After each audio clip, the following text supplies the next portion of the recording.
Bonjour, passionné de moto. Aujourd'hui, nous réassemblons le carburateur de la Honda CM200. Avant de vraiment commencer, voyons quels outils nous avons besoin. Vous avez besoin d'un tournevis JS de taille JS2. Nous vous proposons un ensemble peu coûteux. Vous pouvez le trouver dans la description de la vidéo. Si vous ne l'avez pas, veuillez prendre un tournevis de taille PH2. Ensuite, j'ai différentes tailles de tournevis à tête plate sur la table. Aussi un spray silicone. Une clé mixte de 7 mm. Une petite lampe de poche puissante. Une pince à bec effilée. Et un tuyau de carburant fin. Jetez un œil dans la description de la vidéo, après avoir terminé de regarder le clip, pour obtenir plus d'informations sur ce carburateur particulier que nous n'avons pas inclus dans la vidéo. Voici une autre question que les gens posent souvent. Carb King gagne-t-il de l'argent avec ça? Eh bien, pas assez pour devenir riche et vivre comme Paris Hilton, mais nous gagnons un petit quelque chose lorsque vous achetez des kits de reconstruction et d'autres pièces en utilisant nos liens, etc. Cela nous permet de continuer à produire ces petites vidéos, et peut-être de grandir un peu aussi. Et sans vouloir me vanter, ce sont des entreprises de premier ordre qui vendent des produits de qualité supérieure, pas des trucs fabriqués dans un atelier douteux. Alors utilisez les liens et aidez-nous à maintenir tout cela, pour que nous puissions tous continuer à faire rouler ces motos géniales pendant des années. Alors les gens, avant de commencer, j'aimerais vérifier 3 choses avec vous. Ici nous avons 2 bus d'air fermement enfoncés. Donc je prends le tuyau fin mentionné. Je le mets à ras ici, puis je souffle, et j'écoute plusieurs fois pour vérifier si c'est dégagé. Fantastique.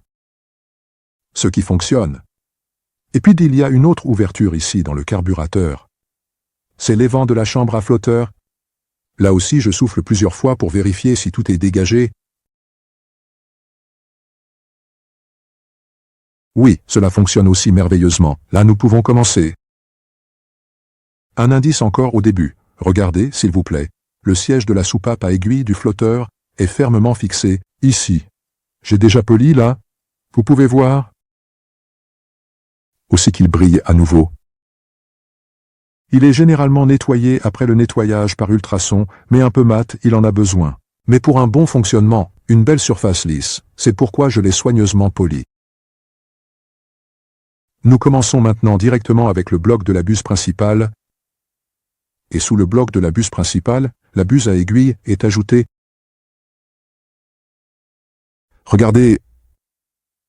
Ce composant, ce petit ici, a 2 côtés différents. Un côté est un peu plus ouvert, et l'autre côté est un peu fermé.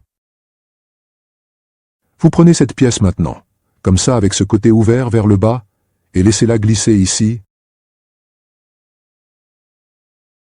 Et ensuite vous prenez le support de buse, c'est cette pièce ici avec la clé hexagonale, et mettez-la ici et vissez-la.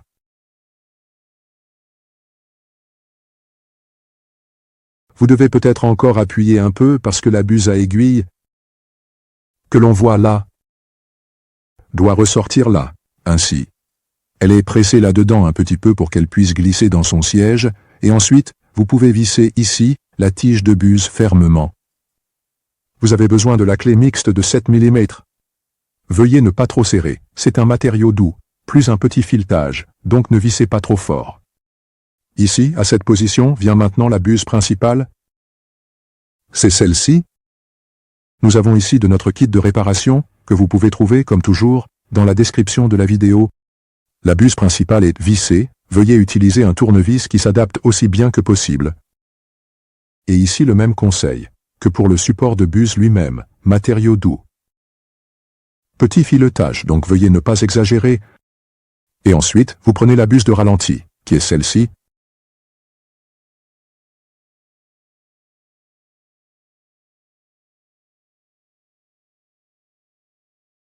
Et elle vient à cette position.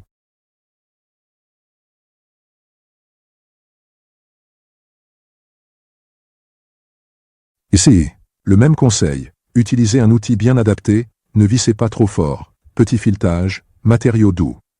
Là vous pouvez rapidement casser quelque chose.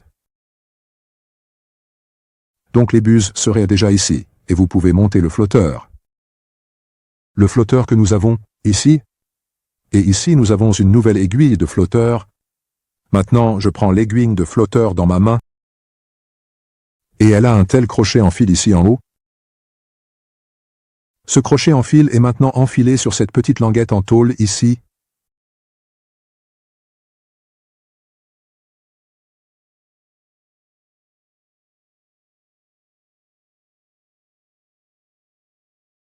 Ensuite, insérez l'aiguille de la flûte dans le siège de la valve à aiguille ici, et positionnez le flotteur de manière à ce que la goupille puisse être déplacée ici.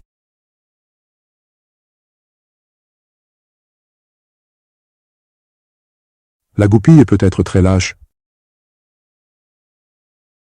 Nous regardons ici à l'intérieur de la chambre de la flûte. Il y a 2 ergots, et ils maintiennent le tout fermement. C'est pourquoi la goupille ne peut pas glisser, ni à droite, ni à gauche. Maintenant, vérifiez le mouvement facile du flotteur et ajustez le niveau du flotteur. Bien sûr, vous trouverez la valeur de réglage dans la description de notre vidéo. Le nouveau joint de la chambre de flotteur du kit de réparation est déjà monté. Il est fourni sous forme d'anneau rond. Ici, cela ne fonctionne pas vraiment sans quelques petites gouttes de colle pour l'enfiler correctement. Je vous recommanderais fortement, avant de monter cela, de le vaporiser un peu avec un spray silicone, au cas où une goutte de colle sortirait sur le côté, quelque part ici. Veuillez être vraiment économe avec la colle. Sinon, vous collez le couvercle au carburateur, ce que vous ne voulez pas faire. Le couvercle est maintenant mis en place. Et ensuite, il y a les vis. 1, 2, 3, qui reviennent ici. Et ensuite, on continue avec la vis de mélange.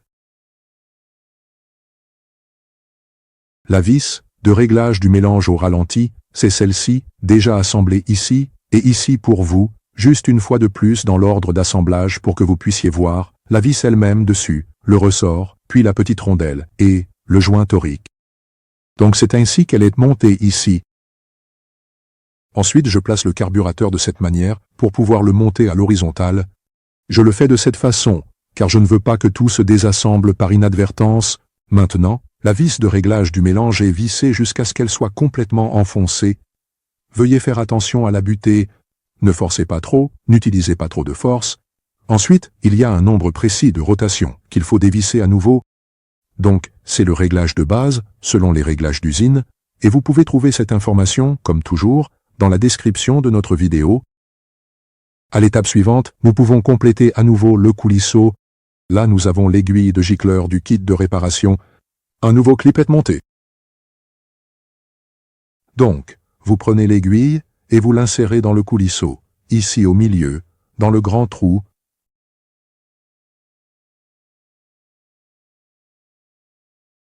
Ensuite, vous avez ici cette petite plaque de verrouillage. Pour cela, vous avez maintenant besoin de la pince à bec effilé. Ainsi, elle est serrée en haut.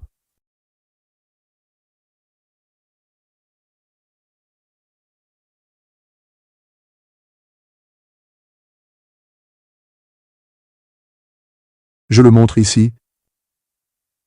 Elle est serrée, et ensuite placée là dans le siège. Et maintenant, vous relâchez. Et ensuite, il s'installe là-dedans et maintient le tout.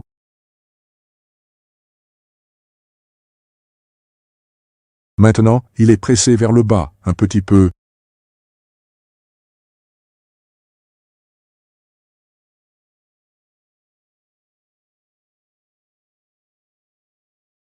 Regardez. Maintenant, il est placé derrière un petit rebord et maintient l'aiguille ici, au milieu.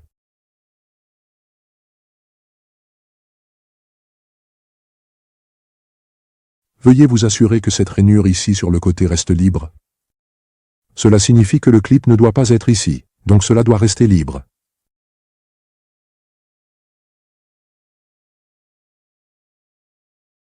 Et ensuite, vous pouvez déjà faire glisser le coulisseau ici dans le carburateur. Bien sûr, vous devez accrocher le câble Bowden ici. Et vous savez, ici où se trouve la rainure, vous avez une petite encoche ici sur le côté.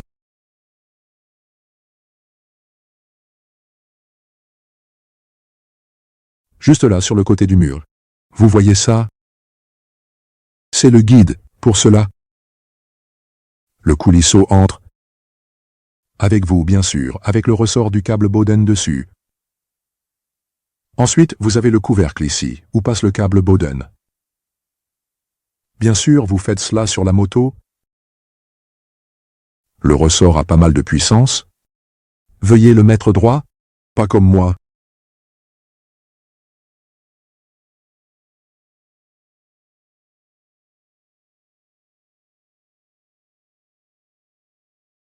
Enfin, 2 joints toriques. Une fois celui-ci, qui est inclus dans le kit de réparation qui vient ici, une fois neuf. Ensuite, il y a un bouchon de vidange ici. Cela reçoit également un nouveau joint torique. Je vous montre cela tout de suite.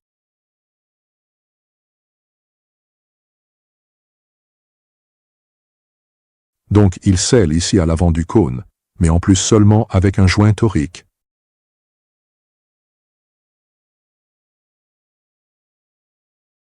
Et également inclus dans le kit de réparation cette vis ici, qui est utilisée pour ajuster la vitesse de ralenti, y compris le ressort.